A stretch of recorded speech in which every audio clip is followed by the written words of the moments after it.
ब्रह्मज्ञानी महर्षि वाल्मीकि जी का जन्म अश्विन मास के पूर्णिमा के दिन हुआ था। आदि कवि के रूप में प्रतिष्ठित वे ब्रह्मांड के पहले कवि थे। उन्होंने संस्कृत भाषा में रामायण का महाकाव्य लिखा, जिस पर अभी भी कई विद्वानों द्वारा दुनिया भर में शोध किया जा रहा है। भगवान राम के जन्म पर आधारित रामायण को विश्व का पहला महाकाव्य माना जाता है। रामचरितमानस से लेकर नामकीन, जिसे थाई रामायण कहते हैं, वहाँ तक इन सभी पुस्तकों का आधार महर्षि वाल्मीकि जी की रामायण ही है। महर्षि वाल्मीकि जी के बारे में सबसे आश्चर्यजनक तथ्य यह है कि उन्होंने राम अवतार से पहले ही रामायण की रचना की थी। उन्होंने अपने महाकाव्य रामायण में भगवान राम के जन्म की हुई सभी घटनाओं को पहले से ही लिख दिया था। यहाँ तक कि उन्होंने राम के जीवन में प्रमुख भूमिका भी निभाई थी। इन सभी तथ्यों से पता चलता है कि महर्षि वाल्मीकि जी ब्रह्म ज्ञानी थे। इस ग्रंथ में कुल 24,000 श्लोक और 7 कांड है। रामायण सिर्फ एक किताब नहीं, वह जीवन का आधार है। रामायण की शिक्षाएं लोगों के लिए महर्षि वाल्मीकि जी के आशीर्वाद के समान है।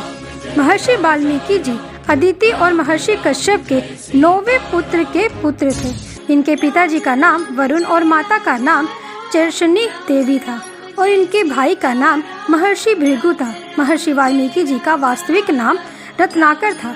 एक पौराणिक कथा अनुसार रत्नाकर को बचपन में एक निसंतान भील महिला ने अपहरण कर लिया था।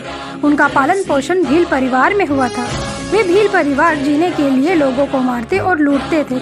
इसलिए रत्नाकर जब बड़े हुए तो वे भी डकैत बन गए। एक दिन उन्होंने महर्षि नारद जी को पैसे के लालच में पकड़ लिया। तब नारद जी ने रत्नाकर से कहा, लोगों को मारना और लूटना पाप है, जिसके परिणाम बहुत कठोर होते हैं। इस पर रत्नाकर ने जवाब दिया कि वह अपने परिवार के भरण पोषण के लिए ऐसा करते हैं। नारद जी ने पूछा, यदि आप अपने परिवार के लिए यह सब पापपूर्ण कार्य कर रहे हैं तो क्या वे भी इस कार्य की सजा में भाग लेंगे? रत्नाकर अपने परिवार के पास गए और उनसे वही प्रश्न पूछा। वह दंग रह गए जब परिवार का कोई भी सदस्य उनके पापों को साझा करने को तैयार नहीं था। तब उन्हें महसूस हुआ कि यह गलत काम कर रहे थे।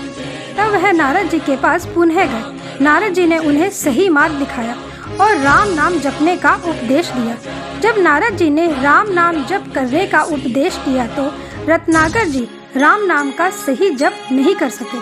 उन्होंने राम के स्थान पर मरा का जप किया, लेकिन अपने दृढ़ निश्चय के कारण वे भगवान को प्रसन्न करने में सफल रहे। उन्हें ब्रह्म ज्ञान का प्राप्ति हुई। कठोर तपस्या के दौरान जब वह ध्यान में थे तो रत्नाकर जी का शरीर दीमक ने ढक दिया था। जब भगवान ब्रह्मा उनके पास आए तो उनको दीमक के घर की तरह लग रहे थे, जिसके कारण भगवान ब्रह्मा जी ने उनका नाम वाल्मीकि रखा। दीमक के घर को ही वाल्मीकि कहते हैं। यही कारण है कि उनका नाम रत्नाकर से वाल्मीकि पड़ा। महर्षि वाल्मीकि जी इच्छा शक्ति और दृढ़ संकल्प के सबसे बड़े उदाहरण थे। उन्होंने अपनी इन्हीं शक्तियों के द्वारा ब्रह्म ज्ञान को प्राप्त किया था। इन्हीं शक्तियों के द्वारा वह महर्षि बने थे। महर्षि वाल्मीकि जी ने न केवल राम का जीवन लिखा, बल्कि राम के जीवन में भी उनकी महत्वपूर्ण भूमिका थी। जब श्री राम जी ने सीता जी का परित्याग किया था तो महर्षि वाल्मीकि जी ने उन्हें अपने आश्रम में आश्रय दिया था। इसी आश्रम में सीता जी ने लवकुश को जन्म दिया था। महर्षि ने लवकुश को इस प्रकार ज्ञान और हर प्रकार के शस्त्रों का ज्ञान प्रदान किया। उनके आगे बड़े बड़े योद्धा भी टिक नहीं पाते थे। और बाद में लवकुश ने वाल्मीकि जी द्वारा रचित रामायण सुनाकर अपना परिचय श्री राम जी को करवाया था। इस प्रकार महर्षि वाल्मीकि जी ने लवकुश को उनके पिता श्री राम जी से मिलवाया था। इस प्रकार महर्षि वाल्मीकि जी ने श्री राम जी के जीवन में एक महत्वपूर्ण भूमिका तो निभाई ही, इसके साथ ही रामायण जैसे महान ग्रंथ की रचना कर संपूर्ण मानव जाति का उद्धार भी किया। आशा करते हैं आपको हमारी दी गई जानकारी पसंद आई होगी। ऐसी ही रोचक जानकारी के लिए हमारा चैनल सब्सक्राइब करें, लाइक करें, शेयर करें। धन्यवाद।